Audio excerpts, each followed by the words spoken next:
5, 6. Now, look at our lineups here as we move forward. Somebody read off all the tanks on the enemy team, aka the evil team, with shake and bake on it. Somebody lists those off for us real quick. Let's go. 5100. IS-3s, 254 lightweight, IS-3, 1100. IS-3, IS-3, T-54 lightweight, and the T-54 lightweight, and some weird spectator. Okay, that was a beautiful moment we shared. Somebody read off all the tanks on the other team, aka the good guys. No shooting, by the way. I don't want to see any shooting until I call for it.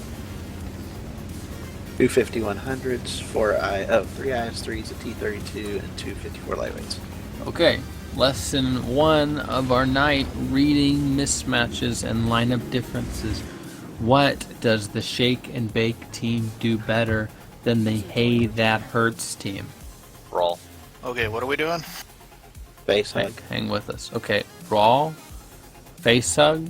What else does it do, guys? What does the shake and bake team do better? This has nothing to do with stats either. I don't run XVM. Will not be bringing that up throughout either. What does that lineup do better? It's actually a pretty big one we haven't noticed. Burst damage. Okay, same DPM. Okay. Here's, and the volley factor as well. Here's one that we don't usually think about. The shake and bake team has a much easier time synchronizing their tank movements. Why would that be? Why might I say Similar gun that? depression. More similar tanks. Okay, similar gun oppression, similar tanks. Yep. Fewer tanks. Yeah. Russian tanks, Russian biased tanks. You guys have pretty much hit it on the head. Yeah, homogeneous, right. 254 LT is really easy to work those in tandem or to split them on the map. Same with the 5100. Really easy to work that with IS-3s or to split it wide on the map somewhere, okay? 4 IS-3s. Once again, really easy to execute 4 IS-3s on a corner. They fire, they do, 1,570 damage or whatever it is if they roll average 1,560 or something, okay? That is not a difficult lineup to execute when players are working in tandem. And this is something that is a little bit underloved, we could say, when it comes to playing and picking matchups. Let's give another example outside of the big format. When you're forming a platoon, I hear this a lot from guys in MM. Give an example. I've been playing a Skoda T50 lately.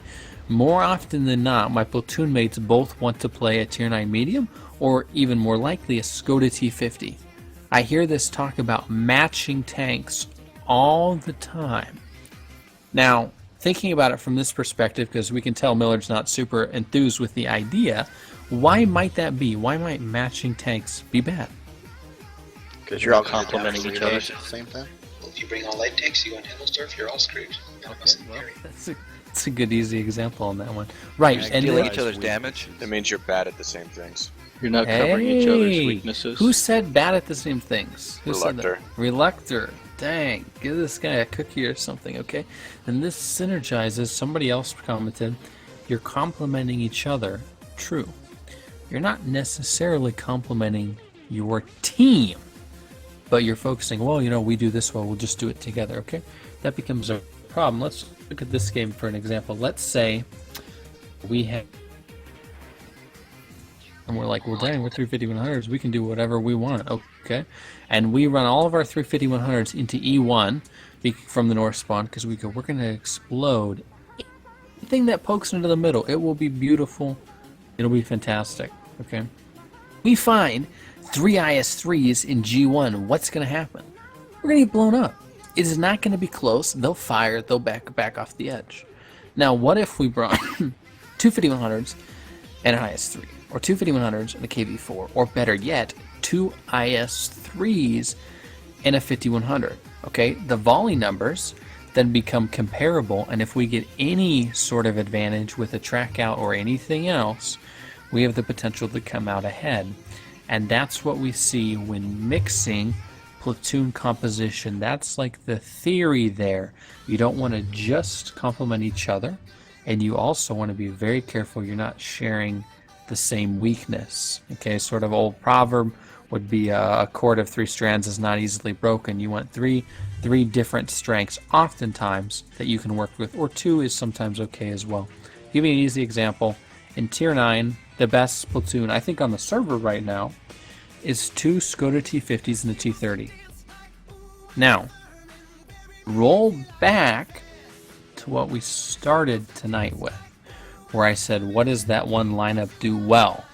And the answer was, one of the answers, it works well with each other. Now, does 2 Skoda T50s and a T30 in close quarters work that well with each other? This is subjective, really. but not great. Okay, not great.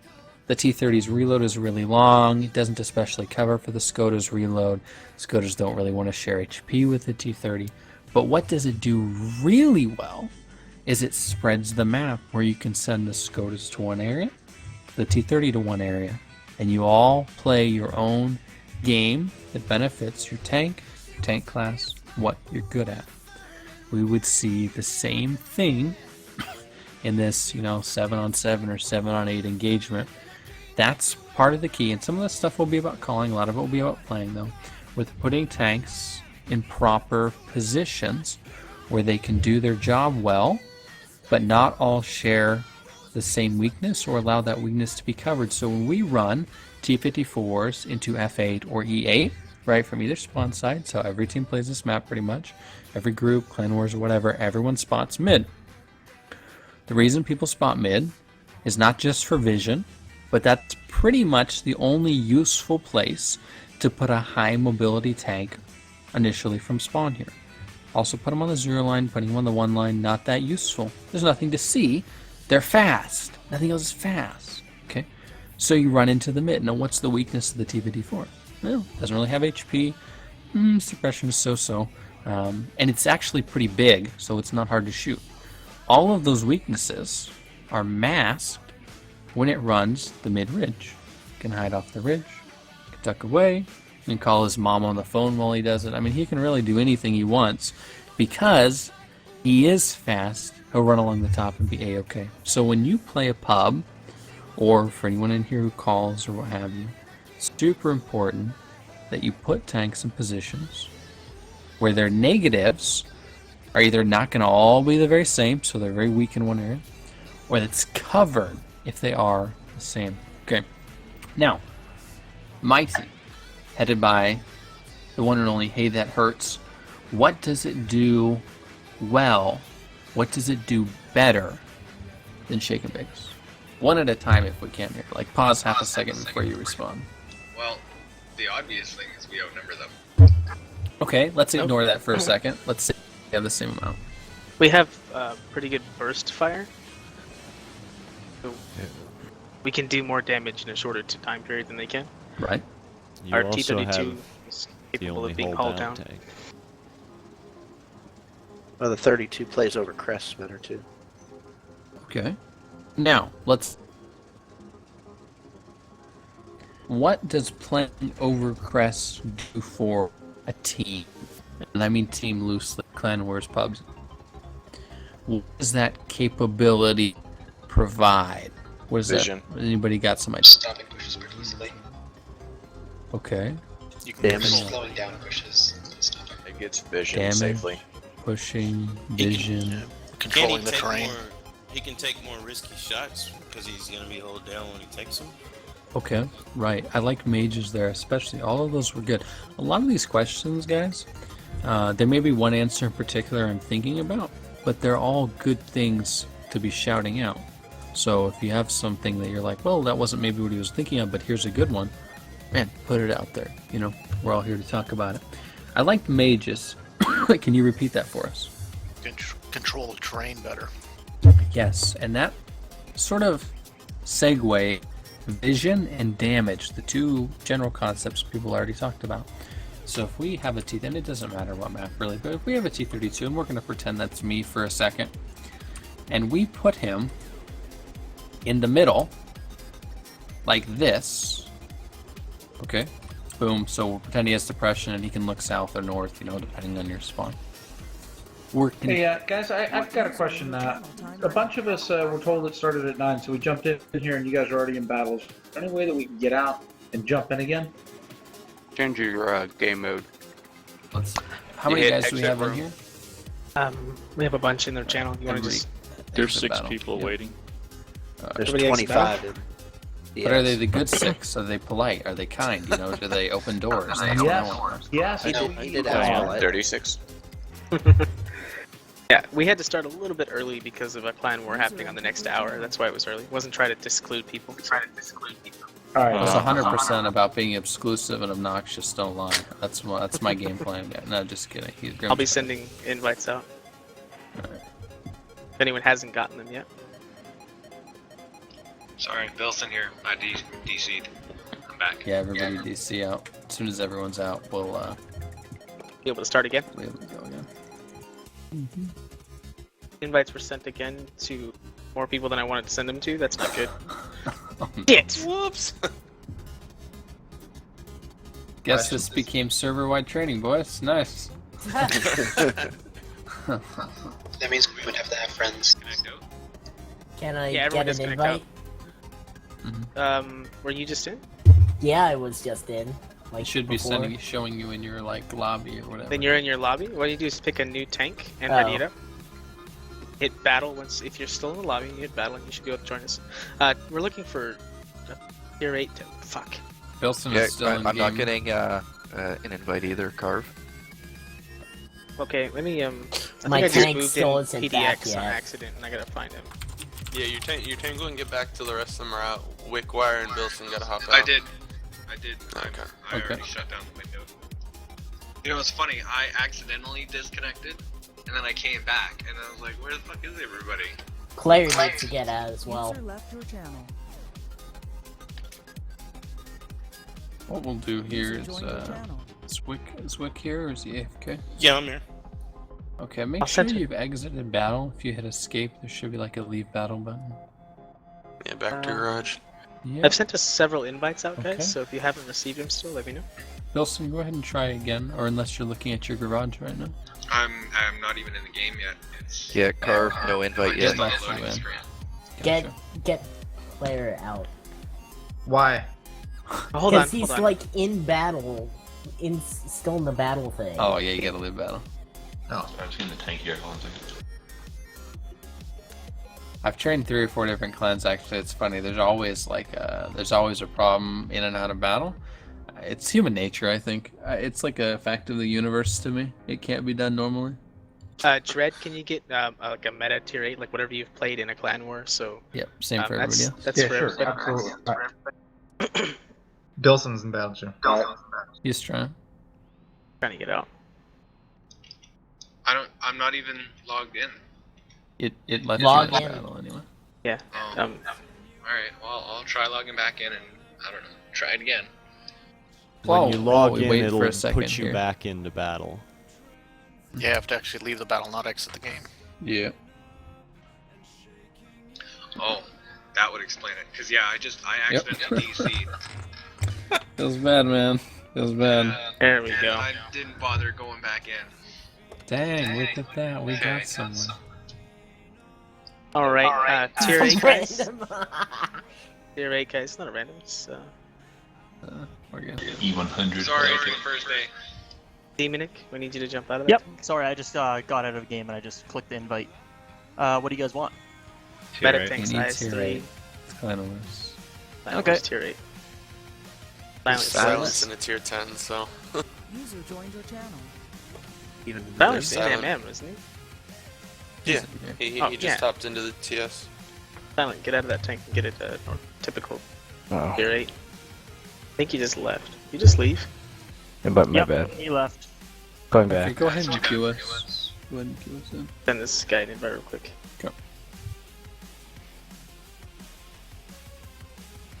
Did Carve go ahead and get one here? Carve? No, I haven't gotten an invite yet either. Okay. Take off your thing that says you can only take invites from friends, because that's what the issue is. Alternatively, we can make the game public for a second. Yeah, You can we'll find it open from it the up. training room. Yeah. So how about that Brexit, guys? Yeah. What's gonna happen to Britain right now? Don't worry, I'll Crazy. connect it to tanks. Just give me a second. What's happening to Britain? Yeah, Britain right now. They're thinking about voting to leave the EU. That would be smart of him. Feels Yeah, great. you know what? I got a bunch of British relations. They're saying that they follow all the rules, whereas the people in the EU don't. Things like fair trade back and forth. The British follow the rules, and they're getting tired of feeling like they're the only ones to do it. Getting screwed over so bad. Yeah, basically. The game is open, or the training room is open, so just find training rooms on the east server. Look for my name. The map is Runeberg. Got about 30 to 45 seconds before we're just gonna have to go in and we'll work with audio for everyone else. As much as I enjoyed Shake drinking said my he was soda. gonna record this, so. Yeah, it was a little late getting it started, but it's going. Oh, There's Damn it, Carve. Shake. Carve is in here, nice. All right, Good. now we're gonna go ahead and go. Is anyone else? Thank Any alibis? goodness. 10 seconds to voice you're not here. Big up now, boys. All right. Alright. Fantastic. At the end, we'll recap where appreciate we you guys covered, but we're not going to recap the last 10 minutes because it was actually the last 10 minutes for everyone else who was here, so it's fine. We'll catch up on it. Okay. Going back to, we're all going to go to the same spot, okay? E67 here.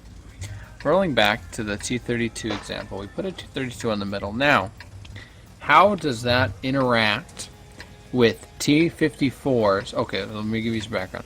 Both teams spawn in, the 32 runs to the middle, the 54s run to the middle. How do those two interact? What happens?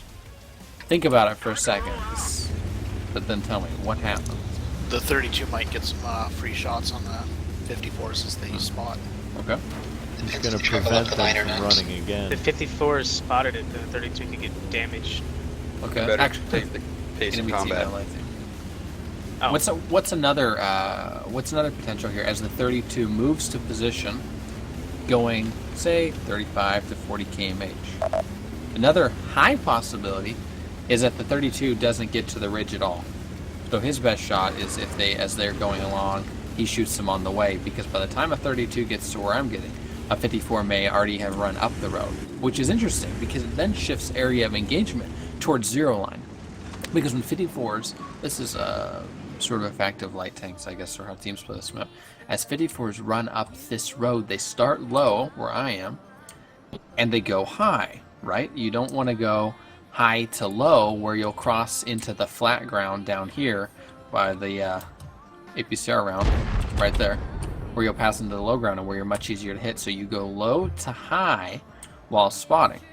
So when a 32 or anyone else goes to play the mid, but 32 for example, his engagement range, rather than being where like Grim and Hans are, actually goes to something like where Grim is, and then where the first set of buildings are on the hill.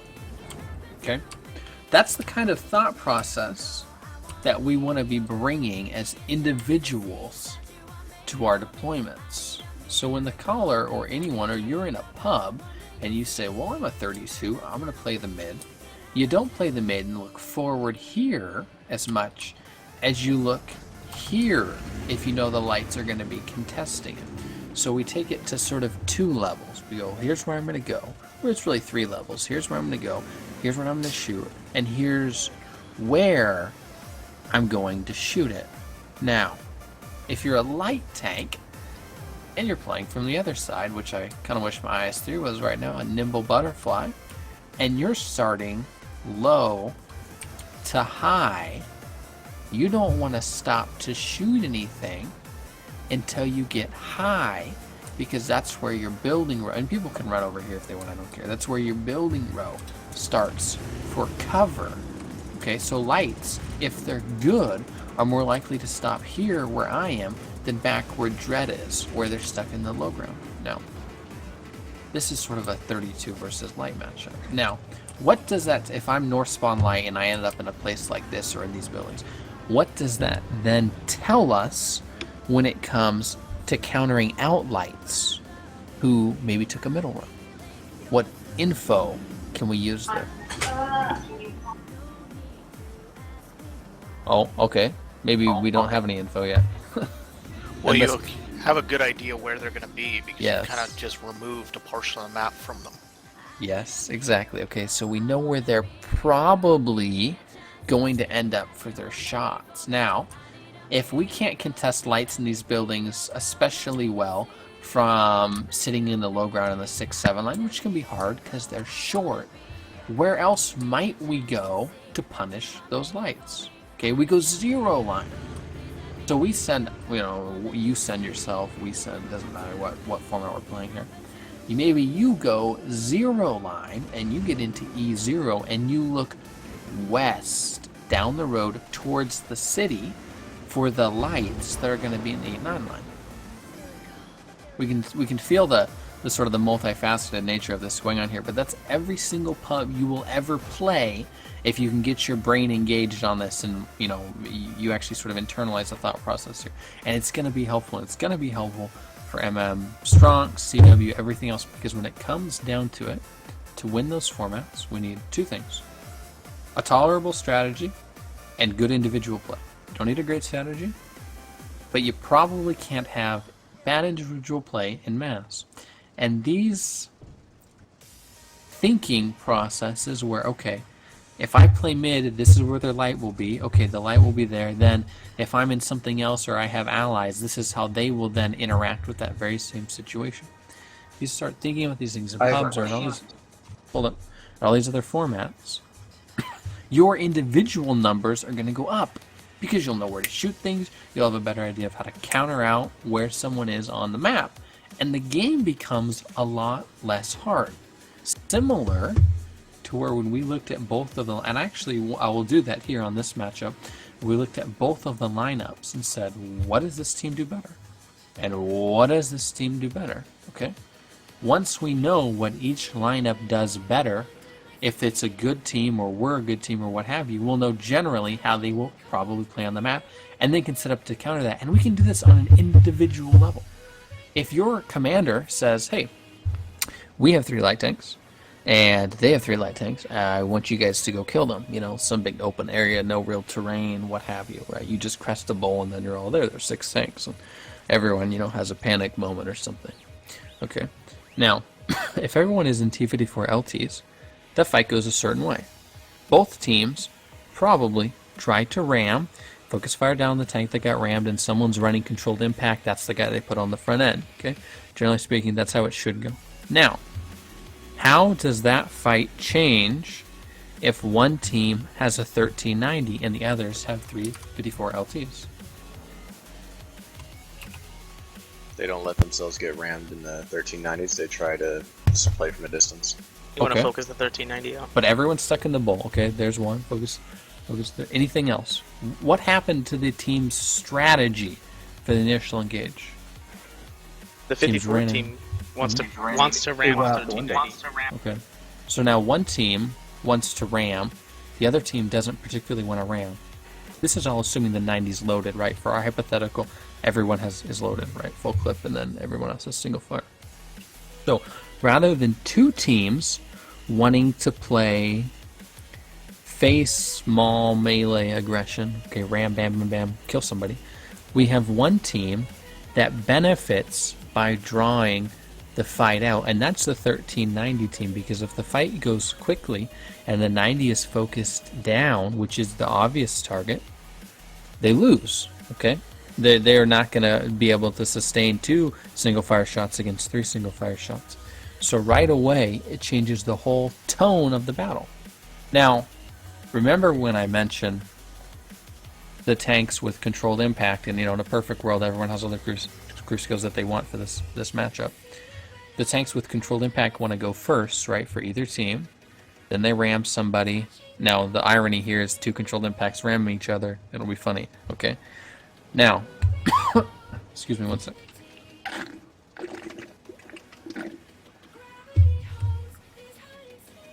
The team with the 54s still wants the ram. The team with the 1390 doesn't.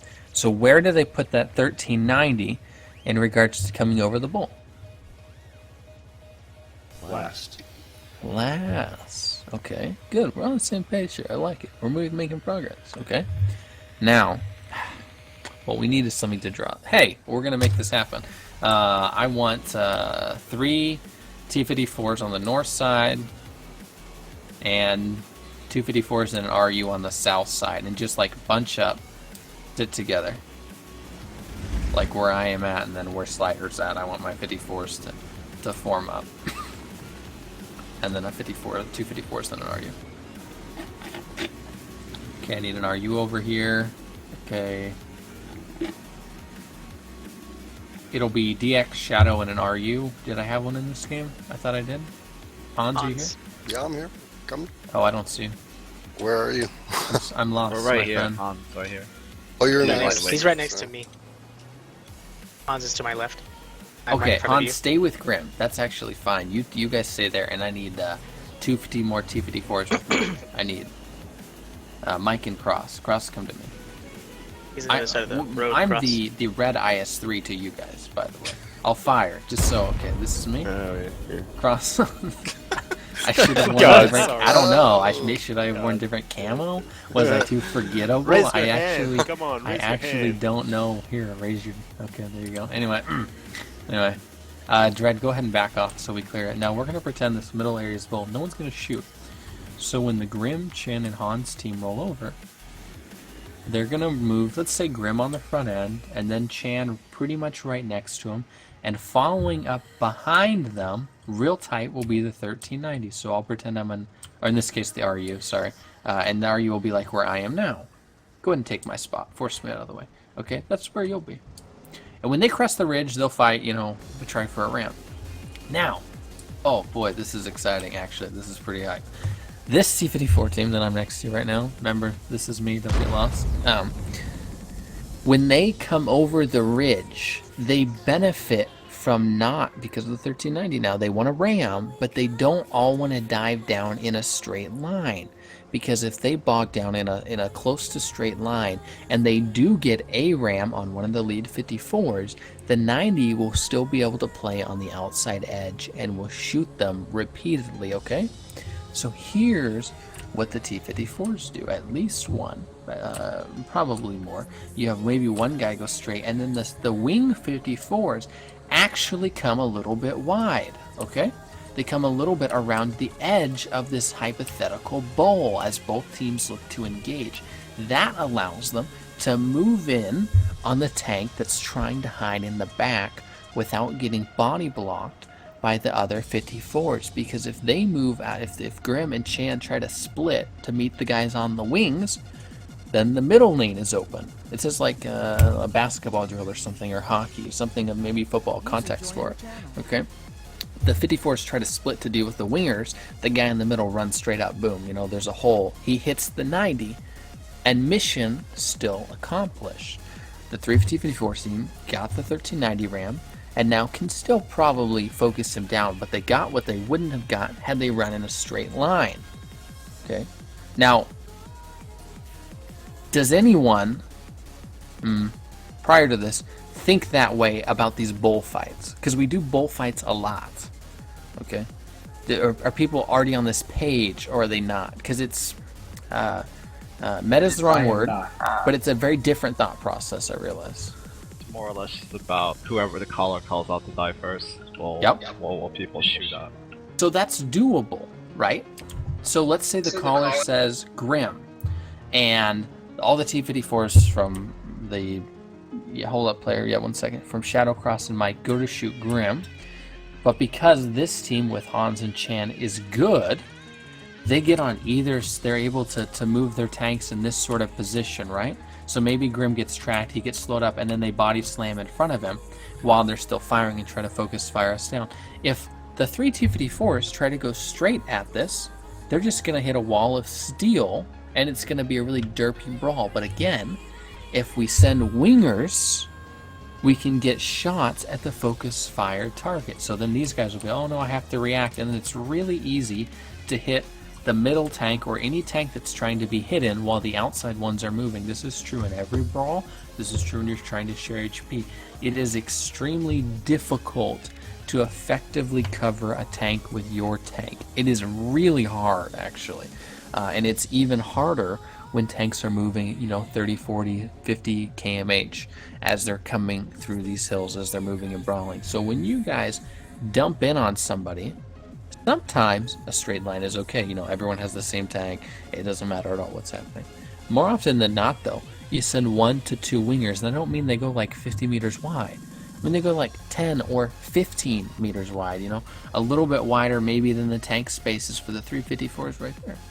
That allows you to adapt to what the enemy's doing. So if they don't even try to HP share, it's no problem, right? Bam, bam, bam, you know, he's dead. Bad guy's gone. If they do, okay, we've dealt with that as well. We have wingers. If they have one unique tank that we want to focus out, boom, boom, boom. Problem solved. Okay. Alright, player, what's your question?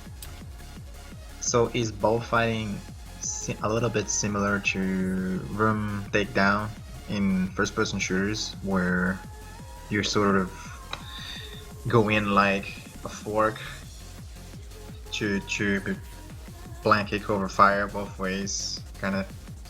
Yeah, but think like a reverse fork, because the guy in the middle of a rim fight probably will actually run into somebody, and then he'll be slower than the other guys, right? He won't be as extended. But yes, it is similar, right? You're looking for different lanes of fire on the same target. Now, we're going to run to the city. I see this all the time when we trying to shoot guys in Clan Wars, when we do training. Everybody follow me, okay?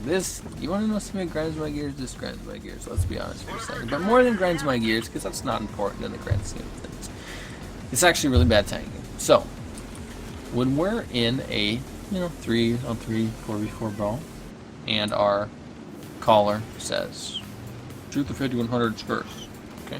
Which happens like pretty much every single time ever you're in a battle. Or when you're pubbing, we'll go to the inner circle here.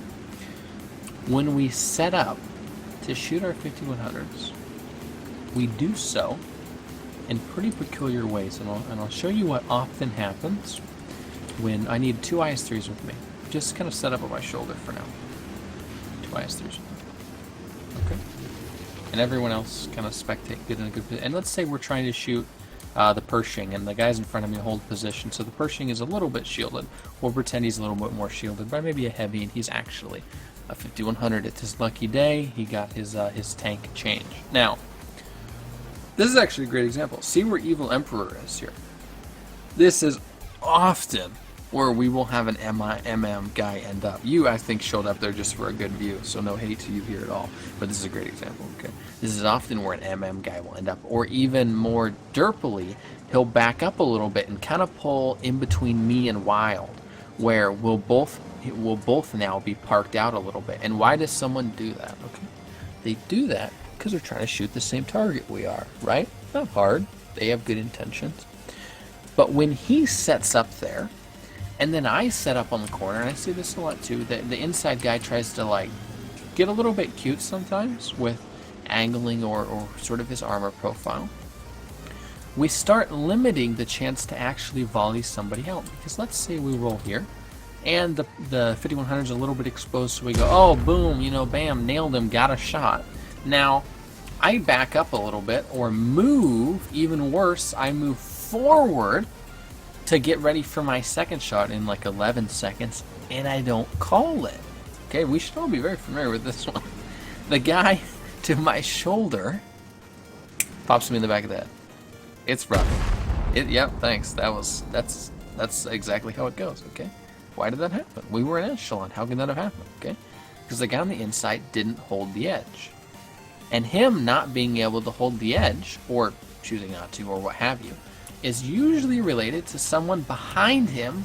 I'll show you. I will pretend. Here, back up, Emperor. Back up, back up. Okay, Wild Mage. Take the inside edge. I'm gonna role play as the guy everyone should love to hate, but is sometimes us. So, Wild Mage is me. I'm the guy behind him who's like back here going, hey, Commander told me I needed to shoot that guy. I'm looking for shots. You see this dance of shame like all the time, okay? I'm looking for shots, looking for shots. And then I'm like, I can't get through, whatever it is on comms that people say. I have no shot. So what happens? I moved the front guy's edge out, okay? For my shot, I moved the lead tank in front. Or he fights me and it looks like retarded and everyone's unhappy. No one shoots anything. But when I move his edge forward, the guy who was set up here and had a shot now doesn't have a shot. Now I'm shooting the lead tank's turret. Okay, I'm shooting a friendly, not good. Okay, now we have another IS-3 who's on the outside, and so the guy in my position's like, well, I don't have a shot, all I have is a turret. So he's doing one of these things. He's like, oh, I'm a pollywog and I'm gonna be a frog, so I'm dancing or something. And then the guy on his shoulder goes, well, screw this, I can't get a shot. And then the guy on the outside does this. He goes, well, I don't have a shot, so I'm gonna run out here. Okay? This is bread and butter, and it's not. Certainly, it's not just for MMO, and not everything goes this badly. But this is a really classic example of what happens and what caused this. Okay, what started this chain reaction at the beginning? Miscommunications. Okay, and the guy on the edge didn't hold it. Yes, and why didn't he hold it? There was someone who wasn't in the echelon who was behind him.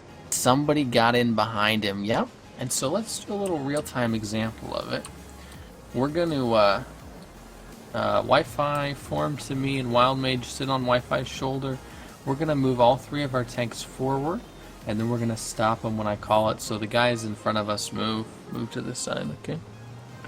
It's going to be pretty fun. And we're all going to triple tap R, so we have simultaneous. So, Stussy, go ahead and back up. 3, 2, 1, go.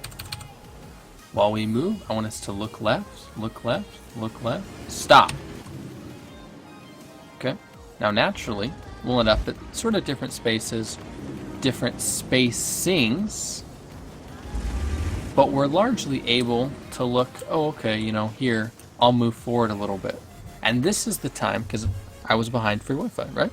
This is the time where somebody has to set an edge and say, this is the line in the sand, and we go no further, or, you know, whatever it is. It doesn't matter who. Maybe flank commanders are going to get determined at some point, I don't know.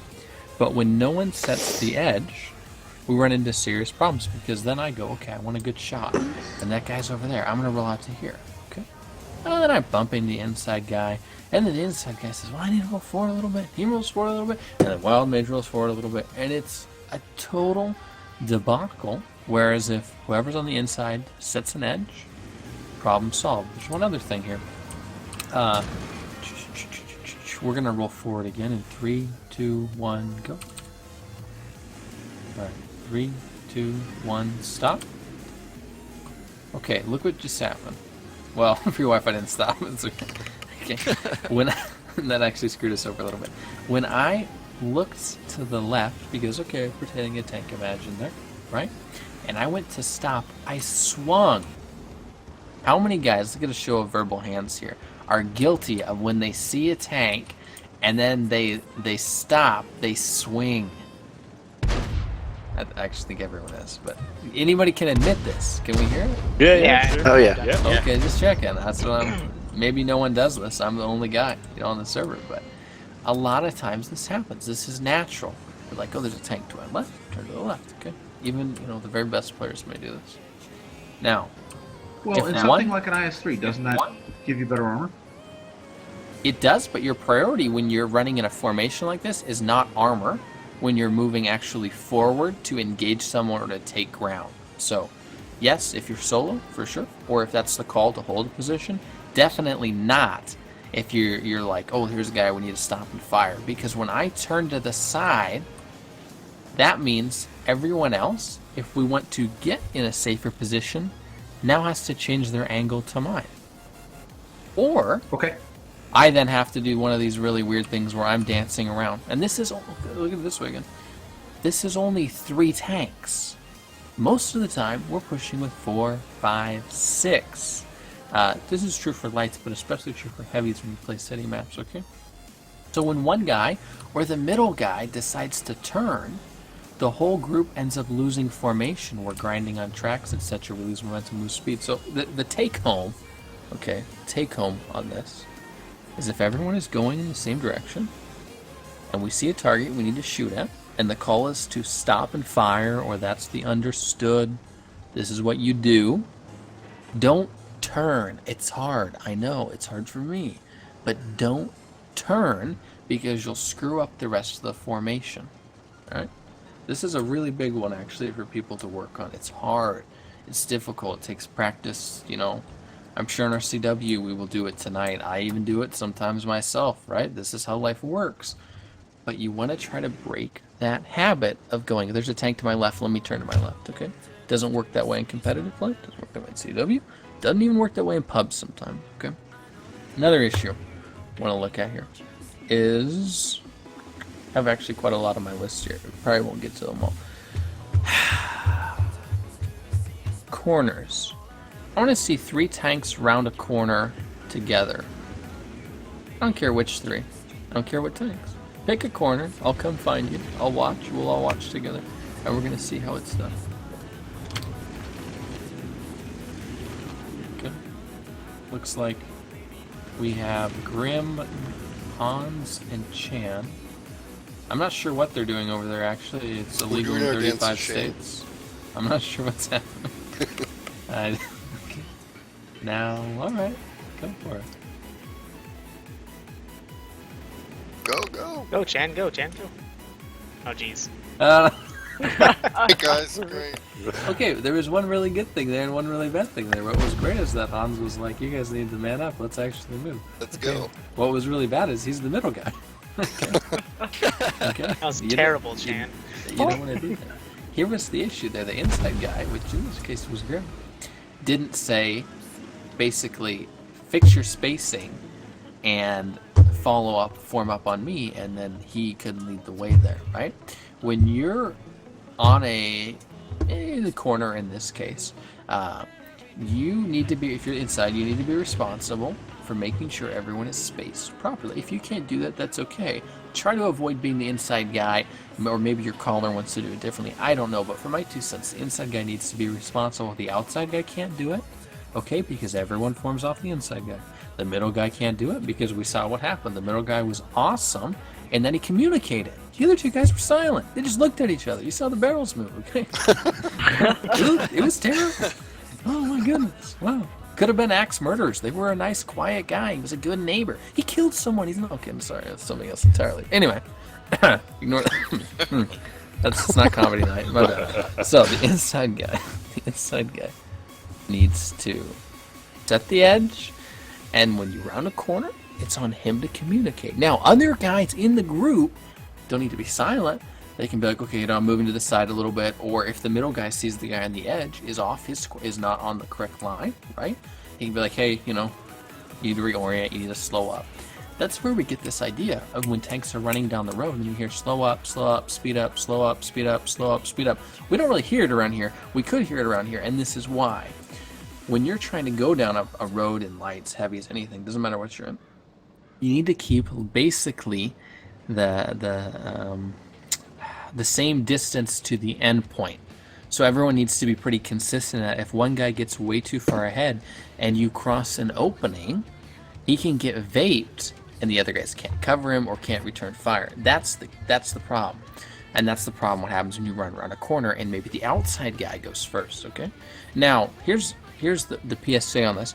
Grim has done some training on rounding corners from the outside guy, okay? I look at it from an alternate perspective. I'm not going to say he's totally wrong for what he said.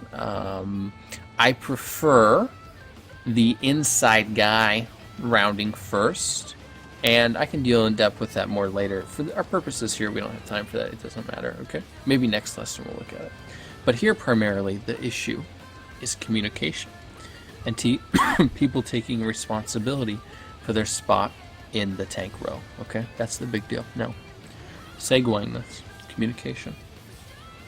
We have a very, very hard time communicating in MM usually. I'm not sure why. I think it's because we actually have so many nice guys. Like, almost everyone in MM is just a nice person. I love it. Like, they're so, maybe polite's the wrong word, but like they're pleasant, People are nice and they're pretty cool and, generally speaking, it's pretty cool, right? It doesn't always translate well to when information needs to be communicated in a really concise, bulleted, maybe curt way, or maybe curt if it was outside of a battle. So a lot of the times, definitely don't shoot here. A lot of the times, it'll be things like, and this is funny because guys will mention it to me. I'll say, "What's your reload?" And they'll tell me they put it in the chat, which is great. It's really nice and inobtrusive. And if I was asking someone out on a date with their friends there, I might be a little inobtrusive too. But I probably won't be successful doing it that way. You gotta go for the gold. So here, just like with reloads, you need to say, I'm reloading, or actually, don't say I'm. Say your name, but for me, Millard is reloading 42 seconds. Okay? And like 20 or 15 seconds pass. And you go, Millard is reloading 20 seconds. Maybe even a third time. If the battle's chaotic, you can ignore it sometimes. And then if your caller asks, let them know, okay? That audio cue is probably the #1 thing our auto alerters can do to improve their gameplay currently in World of Tanks. For any of our clan wars, any of our tournaments, any of our pubs, people talk to each other, you need to let yourselves know. I'm reloading.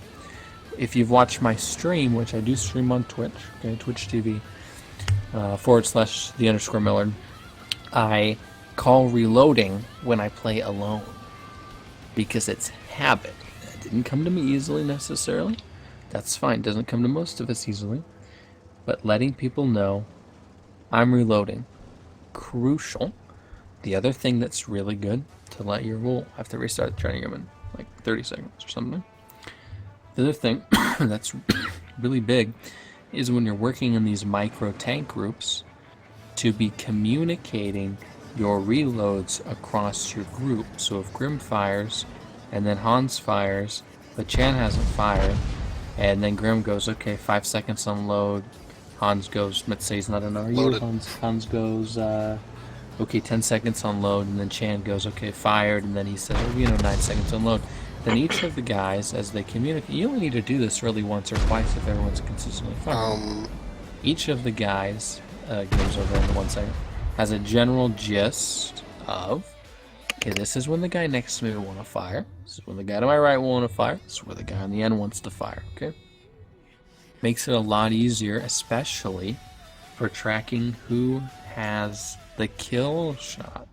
We've all been in that situation where someone says, I've got the kill. And then it's like 3 years later, and they fire. Like, what were you doing? You got a family? Like, what happened? You get engaged? Your parents still alive? That was so long. Okay, did they call reload and intend to be the last guy to load?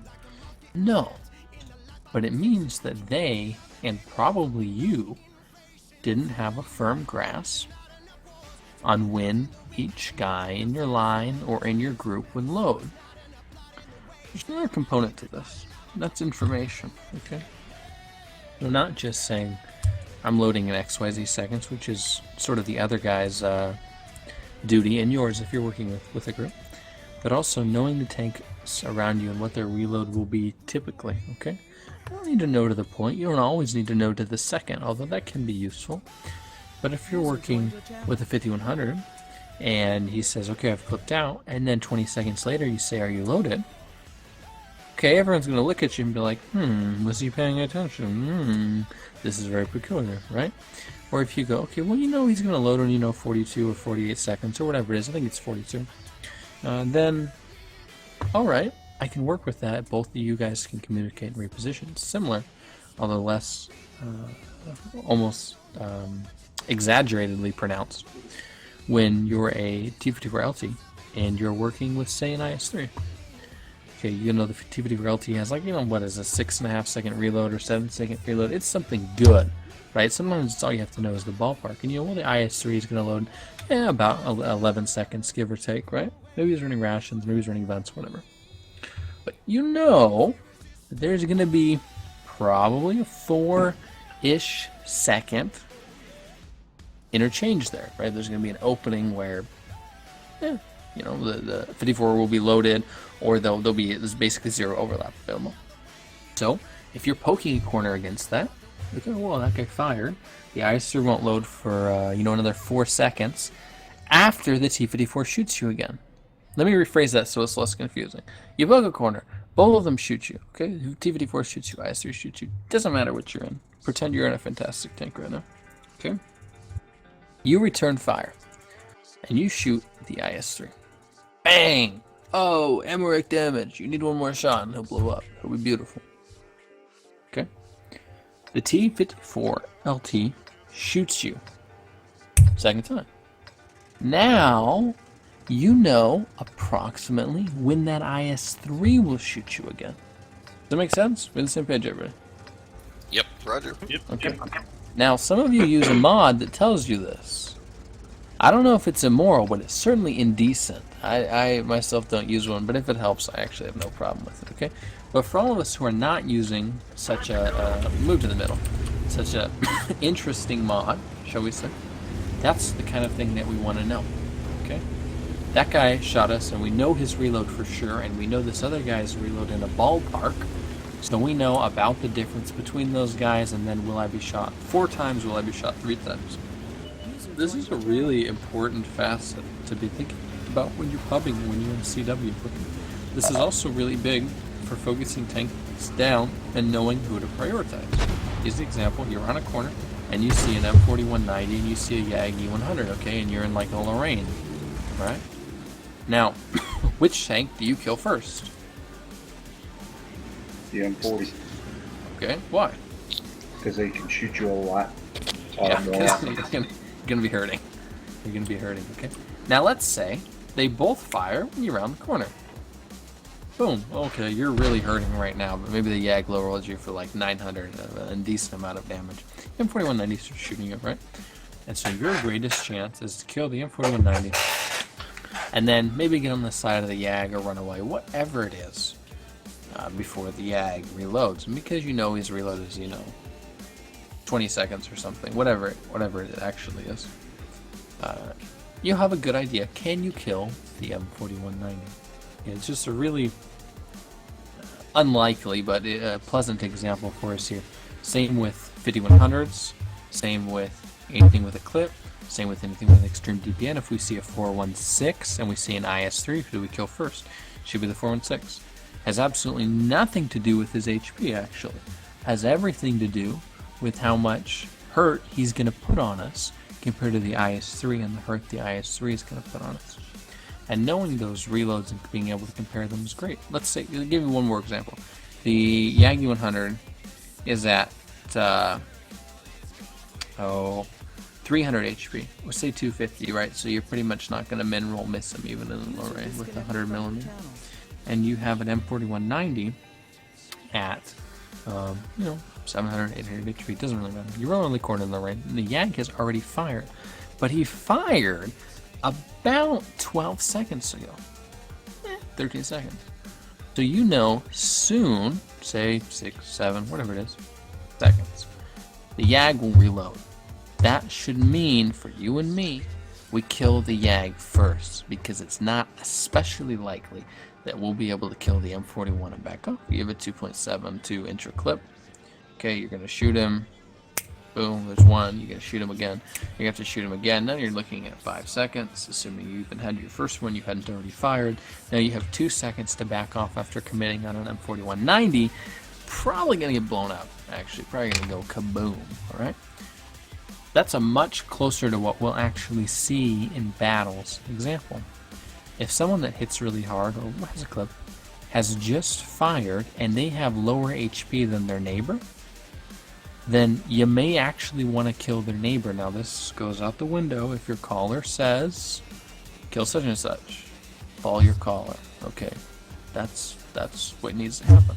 But if you're maybe running the flank, or you're maybe calling, or you're pubbing, or you're out with the kids for a picnic or something, keep this in mind. It's not always wise to shoot the tank strictly that has lowest HP. You want to look at threat, okay? What's the threat? What's the danger? So on and so forth. Alright. Couple, well, real quick, actually, any questions there before I move on?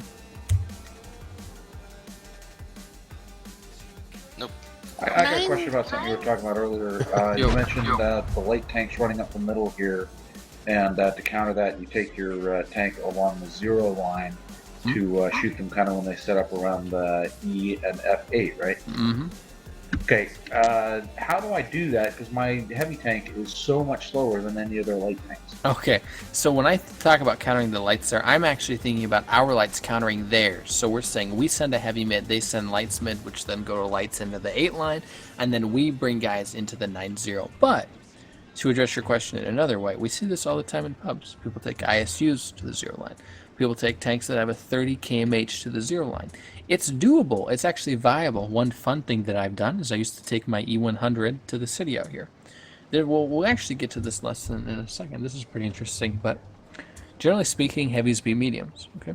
Contrary to what the forums tell you, if you have an okay player and a heavy and an okay player and a medium, the heavy will probably win, unless there's like a vision issue or something like that. Okay, they have more HP, they have more damage, more armor, right? So, if you take a tank that goes 30 kmh and you run up the A line, and then you run to the 0 line, you run down the 0 line, and you find lights, you're probably gonna smash those lights, unless you're alone and they swarm you, okay? The question in your mind and in our mind when we think about making a decision has to be, is it worth the journey? Because it'll take you, 2 minutes or whatever to get there.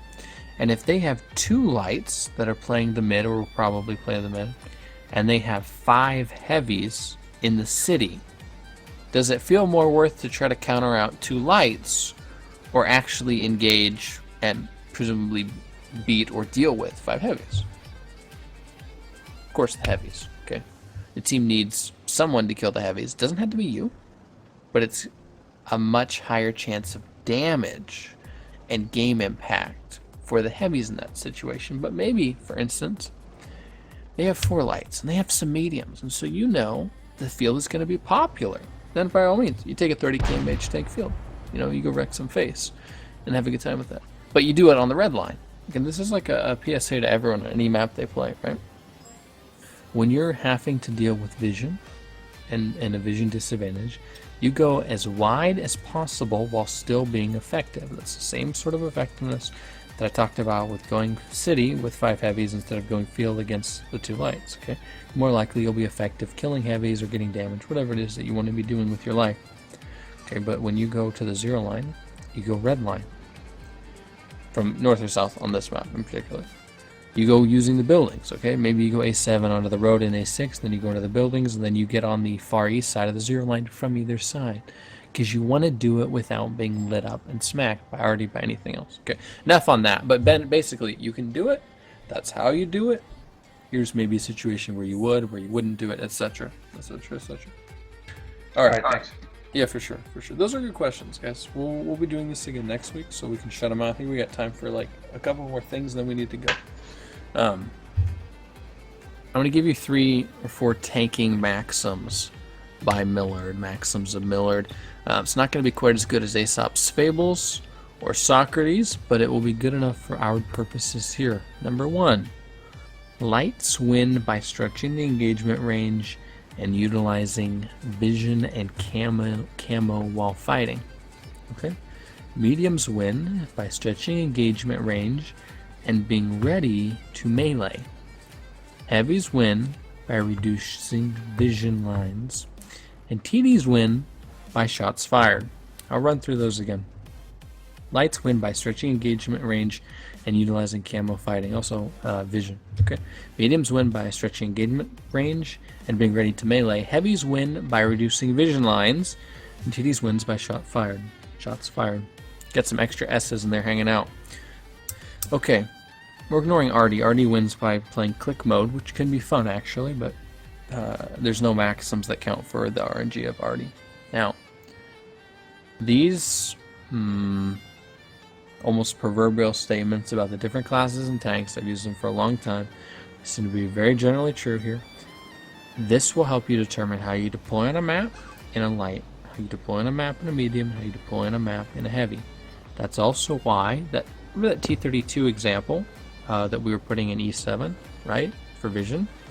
It's also why it's hard to be successful as a T32 in that position, because you give up what primarily makes heavies good, reducing vision lines and utilizing armor and alpha. Now, 32 already gives up one of those by nature of being a crap tank. It has no alpha, okay, 320 is terrible, okay? But it also doesn't even try to reduce vision lanes on itself. Now, it does for the team, perhaps, by map control, but on itself, and that's why a tank in this position is usually either destroyed by Artie, or the team on the south gets the 0 line, or whatever. Maybe no, it's actually still an okay spot, but if you put a tank here, you have to know you're putting it against its class's specialty. This is also why putting an E100 in E90 is phenomenal. Melee range, close quarters, lots of buildings. It's like playing Himmelsdorf on Roomberg. It feels really good. It's like having a $5 footlong or something. It just makes your life better. Okay. Now, TDs. TDs win by shots fired. Okay, that's our last point. TDs in World of Tanks are extremely strong. Probably stronger than they should be. Certainly tier 8 and up are stronger than they should be, in my opinion, as a non-balancer. Okay? Now, when you're a tank destroyer, you don't play it like a light, medium, or heavy. You play it by firing a lot of shots. That means that sometimes you are a light. Sometimes you are a medium. Sometimes you are a heavy. Depends on your TD. This depends on the matchup. Depends on the map. Okay?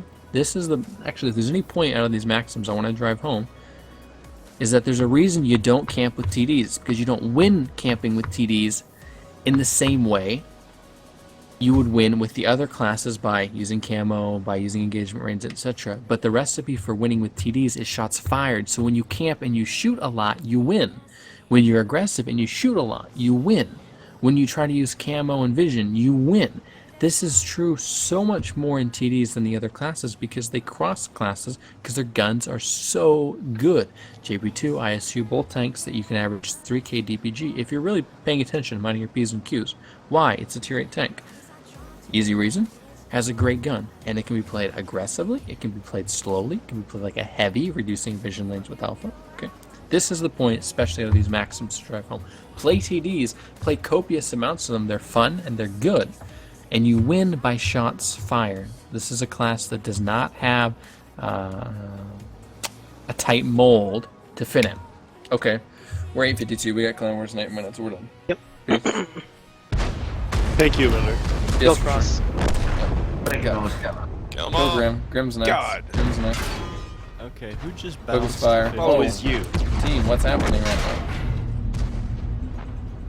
Is this spot good? How did I bounce you? Where are you at? Bullshit. I'm up in the building, right across from where you were. Alright guys, as you're dying, we're gonna go ahead and split up. Vert, You were the chosen one. we're gonna give you, hold on, let me check this out. Don't try hiding. We gotta die here.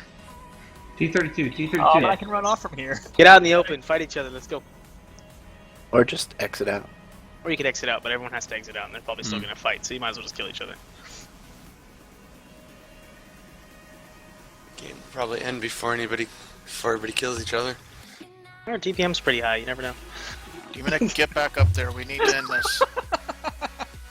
Okay. The game will be over before there's any actual worry about it. So what we're gonna do here is we're gonna call off 10 names. Those 10 names are gonna jump up to the